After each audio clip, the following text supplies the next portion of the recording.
नमस्कार, DV live Chhattisgarh में आपका स्वागत है। मैं हूं सिमरन कौर। आइए एक नजर डालते हैं आज की सुर्खियों पर। 8 साल बीत जाने के बाद भी आखिर कब मिलेगा झीरम घाटी के शहीदों के परिजनों को न्याय। छत्तीसगढ़ में बेदम हो रहा कोरोना, दुगने मरीज हो रहे स्वस्थ। गद्दे के गोदाम में आग लगने से मची अफरा तफरी। बाबा रामदेव के एलोपैथी मेडिसिन और डॉक्टरों पर दिए गए बयान से भड़के जूनियर डॉक्टर। और 18+ वालों को परेशान होने की जरूरत नहीं, बिना अपॉइंटमेंट के लगवा सकेंगे वैक्सीन। अब खबरें विस्तार से। 25 मई यानी कि आज का दिन छत्तीसगढ़ कांग्रेस के कई बड़े नेताओं की जान गई थी।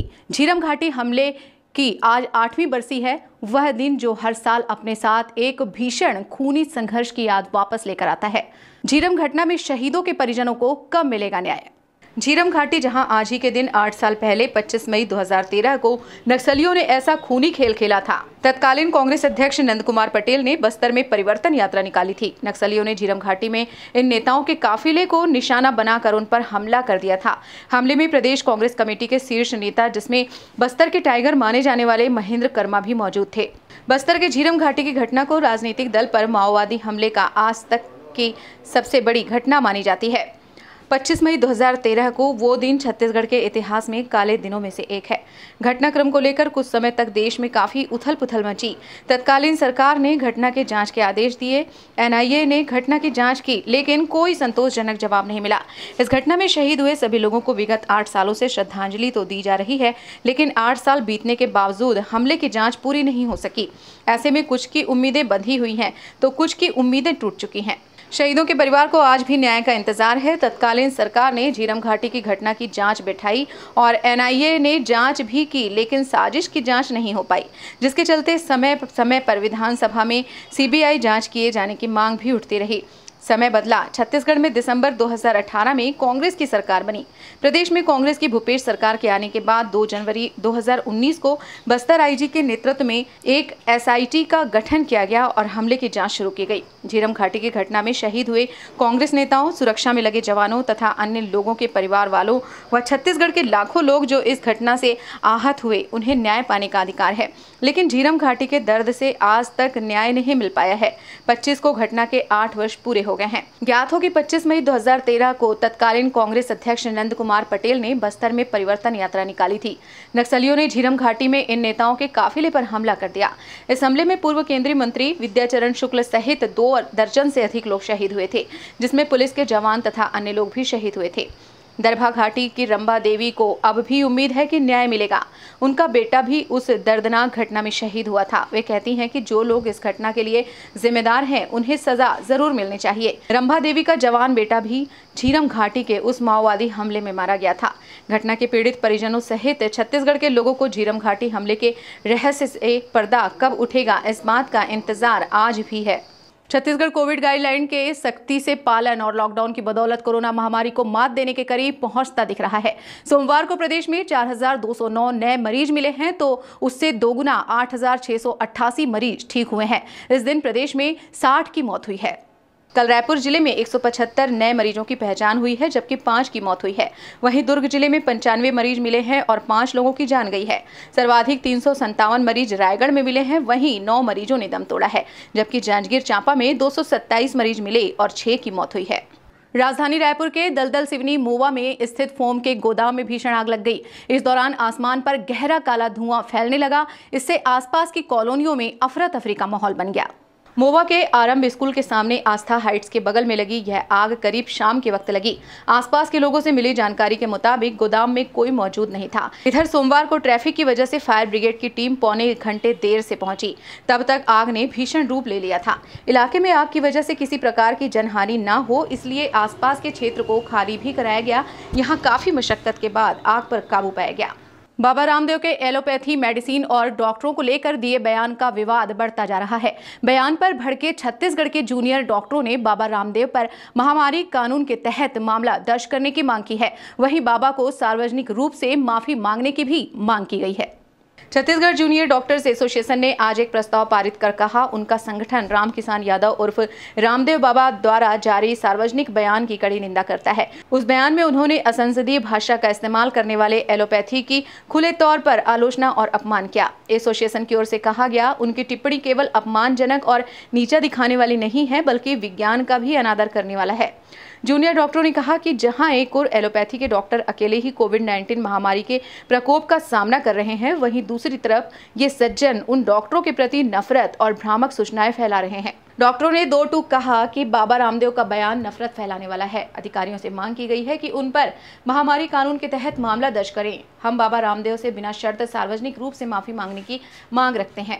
जूनियर डॉक्टर्स एसोसिएशन की ओर से कहा गया कि ऐसा बयान फ्रंटलाइन मेडिकल वर्कर्स का आत्मविश्वास गिराने जैसा है। उनमें से कई ने राष्ट्रीय कर्तव्य पूरा करते हुए अपनी जान तक दे दी है। आज की तारीख में एलोपैथी पद्धति ही सबसे वैज्ञानिक है। साक्ष्य आधारित दवाओं की प्रैक्टिस केवल एलोपैथी में होती है। सोशल मीडिया पर वायरल हुए एक वीडियो में रामदेव को कहते हुए सुना जा रहा है कि एलोपैथी मूर्खतापूर्ण विज्ञान है। भारत के औषधि महानियंत्रक द्वारा कोविड-19 के इलाज के लिए मंजूर की गई रेमडेसिविर, फेविफ्लू तथा ऐसी अन्य दवाएं बीमारी का इलाज करने में असफल रही हैं। एलोपैथी दवाएं लेने के बाद लाखों की संख्या में मरीजों की मौत हुई है। इंडियन मेडिकल एसोसिएशन भी इस बयान के खिलाफ मुखर है।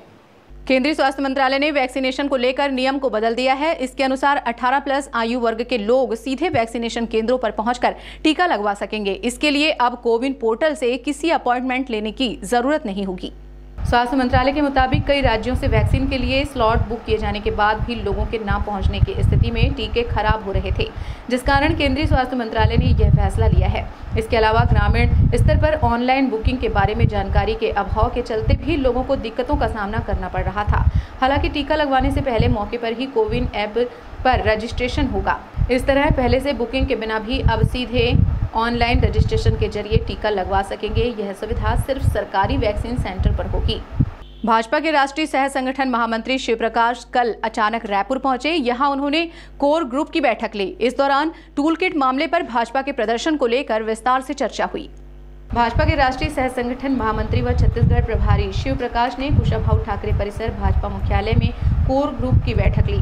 इस दौरान टूल किट के मामले में भाजपा के राष्ट्रीय उपाध्यक्ष व पूर्व मुख्यमंत्री डॉक्टर रमन सिंह व भाजपा के वरिष्ठ नेताओं के खिलाफ कांग्रेस सरकार के FIR दर्ज करने व उसके विरोध में भारतीय जनता पार्टी के कार्यक्रमों की विस्तार से जानकारी दी गई। प्रदेश प्रभारी शिव प्रकाश ने इस मौके पर कांग्रेसी सरकार के खिलाफ भविष्य में भी सख्ती से विरोध करने का निर्देश दिया।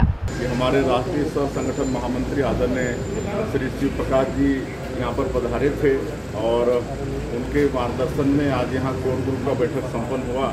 28 को हर जिला में प्रेस कॉन्फ्रेंस होगा और उसमें हम लोग छत्तीसगढ़ की सरकार से मांग करेंगे कि जो अन्य प्रदेश कोरोना पीड़ित थे और जिस परिवार के मुखिया ख़त्म हो गए हैं और बच्चों के परवरिश के लिए जो भी सुविधाएं वहाँ की सरकार दे रही हैं उस तरह से यहाँ की सरकार भी दे, ये सब हम लोग मांग करने वाले हैं। कोर ग्रुप की बैठक में डॉक्टर रमन सिंह, प्रदेश अध्यक्ष विष्णुदेव साय, नेता प्रतिपक्ष धर्मलाल कौशिक, राज्यसभा सांसद सरोज पांडे, बृजमोहन अग्रवाल, राम विचार नेताम, पूर्व संगठन महामंत्री राम प्रताप सिंह, पूर्व अध्यक्ष विक्रम उसेंडी व संगठन महामंत्री पवन साय उपस्थित रहे। पूर्व मुख्यमंत्री डॉक्टर रमन सिंह ने कहा कि टूल किट मामले में उनके और संबित पात्रा के खिलाफ षड्यंत्र पूर्वक FIR दर्ज किया गया है। इस FIR को निरस्त करने के लिए वे न्यायालय जाएंगे।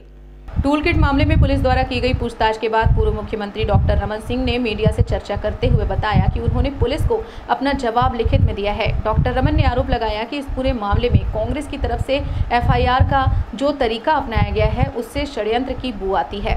इस FIR को शून्य कराने के लिए वह अदालत जाएंगे। आगे रणनीति है, सड़क से लेकर न्यायालय तक हम इस पूरे मामले को लेकर अपनी लड़ाई जारी रखेंगे। सोमवार के दिन राजधानी से लेकर पूरे प्रदेश में काफी हलचल रही। जहां सुबह के वक्त राजधानी में सिविल लाइन में पूर्व मुख्यमंत्री डॉक्टर रमन सिंह और अन्य प्रमुख नेताओं का धरना प्रदर्शन रहा, वहीं दोपहर बाद पूरे प्रदेश में सभी थानों में भाजपा नेताओं और कार्यकर्ताओं ने प्रदर्शन करते हुए खुद को गिरफ्तार करने की मांग की। टूल किट मामले में पूरे प्रदेश की पुलिस अपने ही थाना परिसर में कानून व्यवस्था बनाने में लगी रही। भाजपा ने टूल किट मामले में योजनाबद्ध ढंग से सभी जिलों के सभी थानों में प्रदर्शन की रणनीति तैयार की थी। इससे पूर्व सुबह के वक्त डॉक्टर रमन सिंह, बृजमोहन अग्रवाल, धर्मलाल कौशिक और अन्य नेताओं ने सिविल लाइन थाने के बाहर धरना दिया।